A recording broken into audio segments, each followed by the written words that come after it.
Okay, so AODEC, A-O-D-E-C.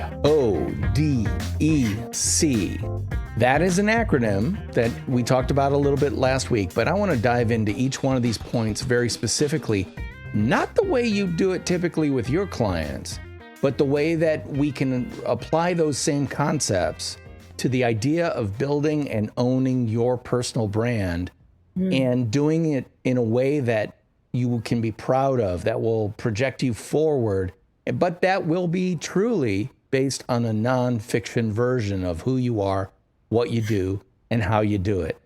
Again, I'm speaking with Afra Smith, who, if you listen to last week's episode, you know is doing tremendous work with her business, the Melanin Project, which helps people, especially women and people of color, develop financial wellness. If you are financially unwell, it affects every aspect of your life, every relationship you have, both professionally and personal.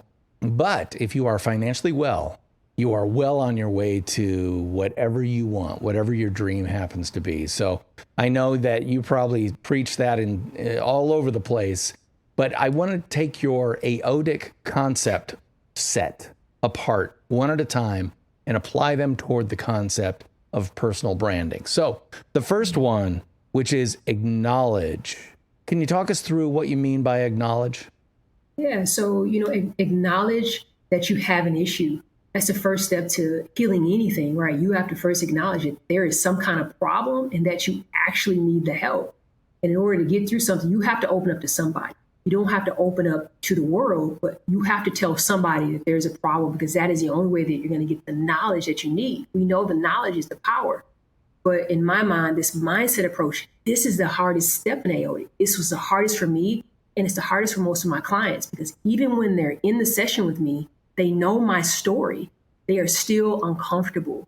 And there's this thing that we have, I don't know if it's a societal-based norm or the way that we grow up, that money is this thing that we should keep hidden, right? And it's the one thing that we don't want to share, but it's the one thing that we all spend. And so why do we have such an issue with saying, hey, I have a financial issue, I need help, considering that the person next to you is likely broke and doing the same things that you're doing? We just don't talk about it enough. And so acknowledging the problem opens up for a sense of community to be able to say, I had the same issue, this is what I did, and this is who I went to for help.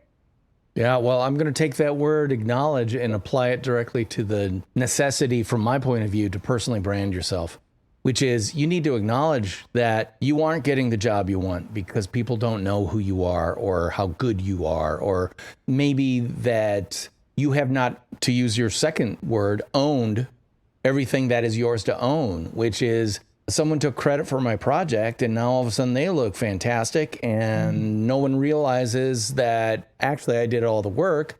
And because I'm naturally a little shy or hesitant and reticent, I'm just not going to say anything. Huge mistake. If it's yours, own it. And don't be ashamed of that. I know that you're a native of Madison, Wisconsin, and I'm located right outside Madison in Sun Prairie. We're from the upper Midwest, and one of the things upper Midwest people do is we keep our mouths shut, our heads down, and work until we die. And what a mistake that is.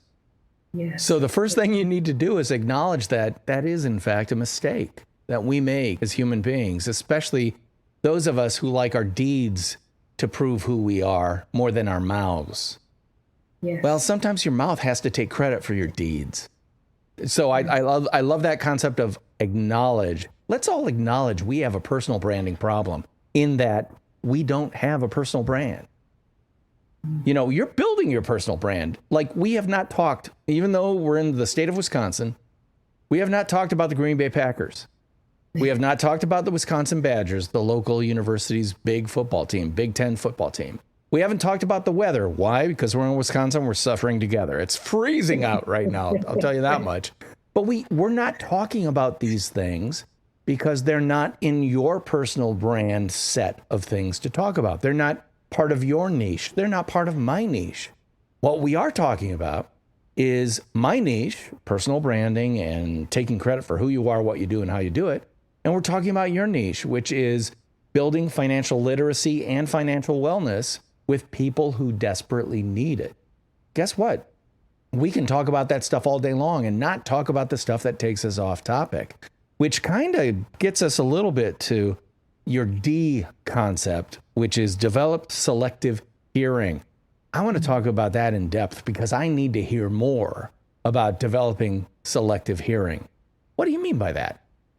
It's constant. This is one of those constant things, even today in life, where people will tell you things. And I will tell you how I got caught up in payday loans is I was down in Texas. I was living in Dallas, Fort Worth for a while. And a close friend of mine said, hey, did you know you can go get payday loan and not pay them back? And I said, okay, where do they do that at? Again, being financially illiterate, not having an understanding, I just listened to that and I just took that for whatever it was. And so that's my analogy for not everyone around you is educated and is going to offer you what you need in the moment. You got to understand what your personal journey is and the goals that you set forth. And you have to be weary of the naysayers who are going to come in and offer a critique. And that critique is not for you. That critique may be based on their fear and where they are and what they can't do. So you have to make sure that you stay focused, you stay disciplined on whatever goals it is that you've established for yourself related to your financial health. And the minute you hear, let's take the trip, and I heard it, let's take the trip. You can pay that back later. You have the money, you can do it. That was also an indication that I was on the right journey and that people were noticing my evolution because I refused to take that trip. I refused to maybe meet friends for dinner. I actually lost some friends along this journey because I wasn't willing to give up what I needed to do to be successful. And so I just tuned people out. This is not their journey. This is my journey. And I'm owning everything that I said I needed to own. And a part of that is, you know what? I appreciate the feedback. Thank you. And it's just literally in one ear and out the other. But who I will listen to is a financial person who is already taking the steps. I'm following those same steps. I'm seeing positive changes that are happening in my life and the people that are now in my life. And so I just made a decision that this was always going to be a part of my life. And that's that emotional draw-in that you get from friends and family who mean well, but they don't understand because they're not on the journey. They're not on the walk with you. And so you have to be very careful because this will actually throw you off your path. That is so true. Developing selective hearing is a great way to talk about something that a lot of people talk about, especially in kind of the world I live in, which is impostor syndrome. I feel like I don't deserve to be here. I'm not as smart. I'm not as good. I'm not as witty. I'm not as brilliant. I'm just not as capable. Well, guess what? Who doesn't feel that way? Psychopaths and sociopaths. That's it. Everybody else feels that way. They look around the room and go, I shouldn't be in this room. But let's face it. Everybody in the room is saying the same thing. And, it used to be the old thing, if you're a public speaker and you're afraid of public speaking, just imagine everybody in your audience wearing just their underwear. I'm like, nah, that doesn't work for me. But I will say, just imagine everybody around you is saying the same thing right now to themselves that you're saying to yourself. Wow, they know more than me. Wow, they're better than me. Wow. I don't think I should be even in this room. Well, here's the thing. If you truly believe they're better than you, you have an opportunity to learn from them. If you need to listen more deeply because you're a little bit afraid that your ideas are half cooked, that's not a bad thing. Because what you're doing is you're testing your concepts, yourself, before they come out your mouth. That's not a bad thing. I have been in meetings, I'm telling you, I have been in meetings where, and I'm thinking about a very specific meeting when I was a younger copywriter, and there was this old senior copywriter who looked like then what I look like now, with the gray beard and stuff like that. And he would just sit there with his arms crossed while everyone else is throwing ideas out right and left. And half of them are terrible. Half of them are maybe, whatever. And then all of a sudden, after a couple hours of, quote, brainstorming, he'd open his mouth, say one phrase, every head in the room would turn to him and go, wow, that's brilliant. What I learned from him was stronger words are better than more words, or stronger conceptual ideas are better than just a plurality of words, a multiplicity of words. And that taught me something, which was, you know what? I can be here.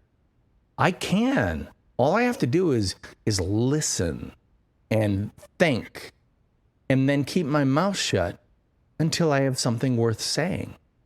That's powerful. Yeah, well, and I'm sure you've seen it yourself, which is, there's always that one person in the room that keeps their mouth shut the longest, and all of a sudden when it opens, everybody goes, yeah, I got to listen to more of that.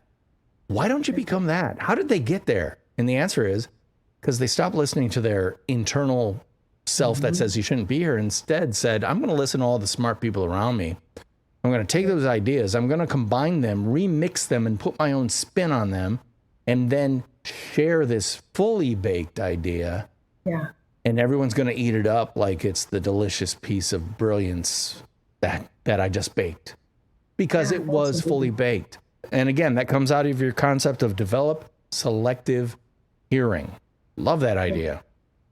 Another one of your ideas, which I am a huge proponent of, is educate yourself. When you say you educate yourself, you mentioned that you're constantly reading, you're following people within your sphere of interest, and TED Talks, Netflix. What are your favorite outlets to continue educating yourself? Yeah, so I definitely believe in immersing myself in knowledge. And I think that was really critical in order for me to continue on the journey, because all the tools that I have in my toolbox today that I'm using for other folks came through this education. And I think that is such a powerful mechanism to help support that develop selective hearing piece as well. Because what you know to be true, that you've been reading and hearing, and you start to hear the same concepts over and over and over again, you now realize like somebody else is fibbing and you shouldn't really listen to that. It also counters a little bit of negativity, although I embrace that whenever it shows up. But I love YouTube. I'm always on YouTube following any of the Wealth Builder channels, Earn Your Leisure.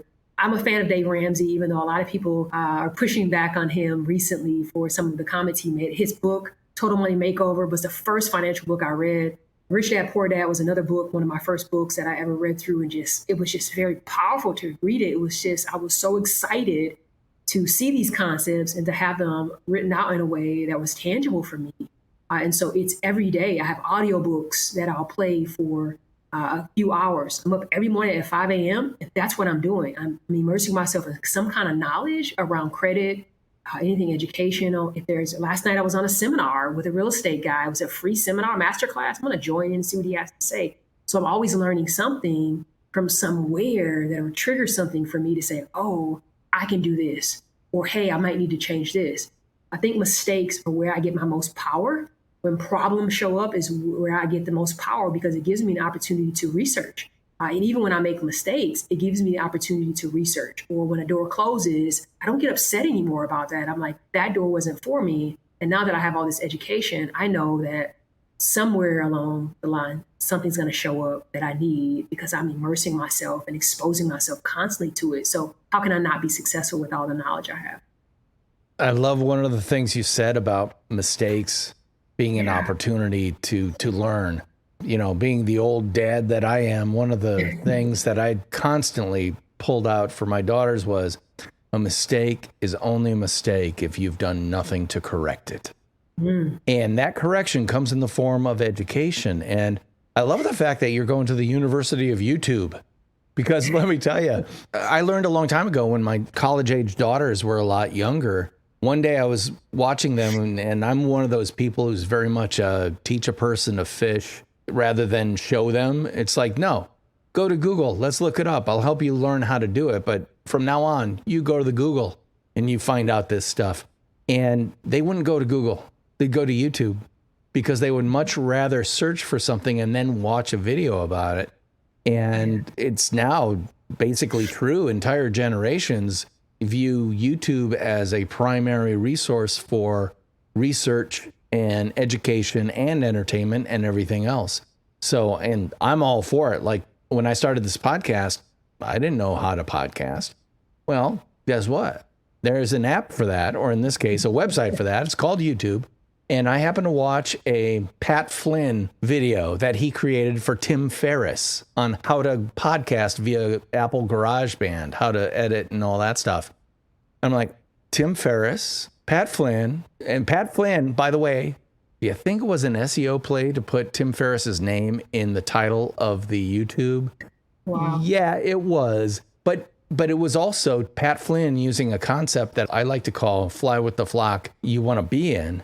Pat Flynn created this for Tim Ferriss. I don't know this to be true, but my supposition is Pat Flynn said, you know what? I would like to get to know Tim Ferriss. I heard Tim on somebody's podcast wondering how to create a podcast. I'm going to do a video specifically for him. And so he did. And he got my attention and taught me via the University of YouTube how to do a podcast. It's amazing. We live in a golden age of entertainment, yes, but education. Because as you said, you know, I think back when I was a kid, I had the benefit of a family. Both my parents have PhDs in sociology and all that stuff. So education was a given. But one of the things I had was access to periodicals like magazines. We had Inc. magazine. We had Forbes. We had Money magazine in our house. And even as a kid, I'd pick one up and I'd read and not understand every, you know, maybe I understood every fifth word. But over time, you learn. And then you start teaching yourself, and you don't even know it, financial literacy. If you don't have those periodicals, those magazines, those opportunities to educate yourself, how are you supposed to know this stuff? Yeah. The answer is now you got YouTube. And even if you don't have a phone or access to the internet, libraries do. And it's all available. But what I hear you saying about specifically your area of focus, financial wellness coaching, is that there is the need for people to first understand they can come to you because you have been through it. You understand. You've suffered what they are suffering, and you've come out the other side. And now you have something to share with them. Again, that I talked about it last week, but I just have to say it again. I just applaud you for doing that, because you telling your story is going to empower so many different people to overcome their situations. But the other part of it, it's not just altruistic. The other part of it is it's now created a business for you that you will be able to build into an empire of some size. I mean, I'm guessing you may be a fan of someone like Susie Orman, who, yes, you know, if you know her story, what? She was a waitress who had no money, had no idea how you make money, and now she's a gazillionaire with an empire of her own. Yes. I mean, how does this happen? Well, it starts by acknowledging you have a problem. Talk us very quickly through again. AODEC, AODEC. What does that stand for? AODEC, acknowledge that you have a problem. Own your behaviors. Develop selective hearing. Educate yourself. And celebrate you. You know, walk in healing. That's what it's about. It's about walking in healing.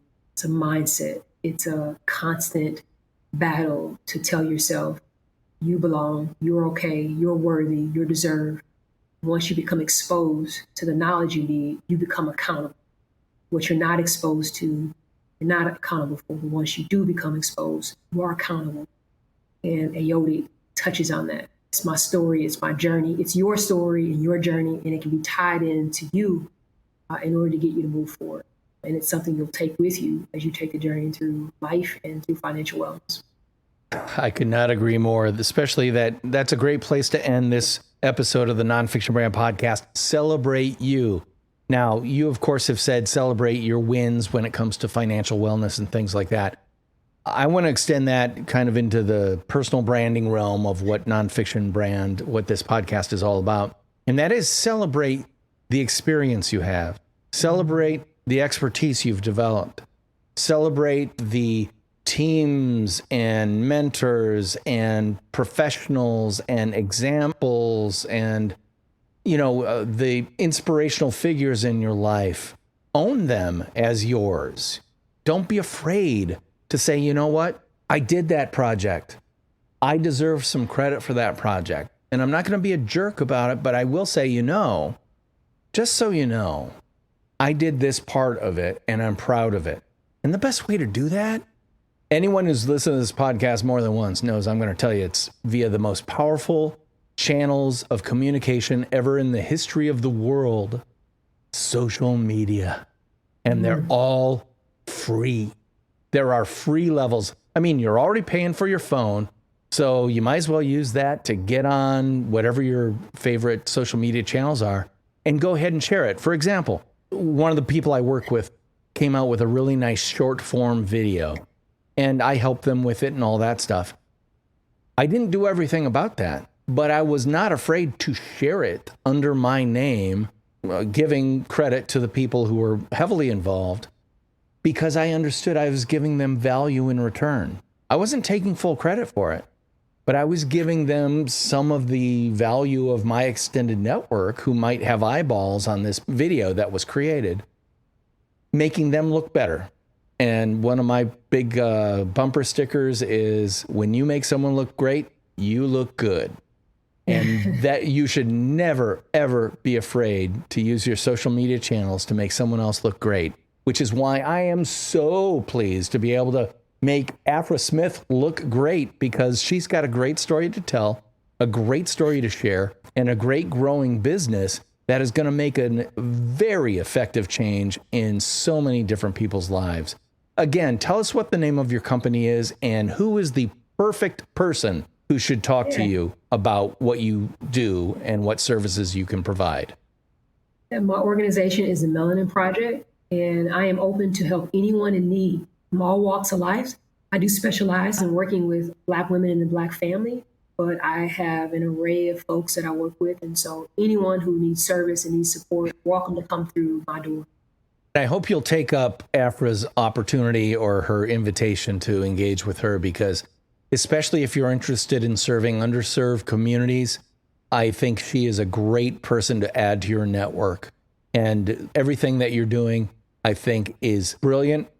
The biggest thing I want to underline and applaud you for is owning your story and sharing it openly, honestly, and in a way that motivates people who may be inspired or, may see a little bit of themselves in your story to, well, if she can do it, I can do it. And I bet you if I get her to help, it's going to go a whole lot faster. And isn't that what a good personal brand does? It makes a promise. It implies services. And if you are truly aligned with who you are, what you do, and how you do it, they are going to succeed. And boy, are they going to be satisfied. And they are going to become, what I said last week, members of your unpaid sales team. Because what's the most valuable form of marketing? Face-to-face evangelization and sharing and recommendation from friends who've used the product or service. One last question before we wrap up. If I were to ask you, how much money do you spend on acquiring new customers versus how many new customers come to you without you spending a cent? What's that ratio? Frugal. Yeah, I'm very frugal. I don't spend a lot on advertising, believe it or not, because the power of social media really helps me. And when I started my journey, I helped people for free. And I still do that to an aspect today. But again, I think you're right. I get people referred to me because I did so much free work very early on with seminars and things like that and free master classes. I get a lot of people coming into me because someone else engaged. So I don't spend a lot on advertising. I use the power of Facebook and Instagram and even LinkedIn to kind of drive traffic to my organization. Well, I don't want to quibble with your word choice too much, but I do want to point out, you don't spend a lot. Yes, you do. You spend a lot of your blood, sweat, tears, energy on doing it for free. If you don't have dollars, those things are valuable. You spending that amount of time to do that up front, that's the equivalent of spending $50,000 on paid advertising. If you don't have $50,000, you got to do it in the form of blood, sweat, and tears. And you said you did a lot of work. No, you demonstrated who you are, what you do, and how you do it over and over and over again. And that is the essence of nonfiction branding in the personal branding and small business space. The second you get tired of saying who you are, what you do, and how you do it, just get ready to say it for another 5 years exactly the same way. I am so happy to have you on the podcast.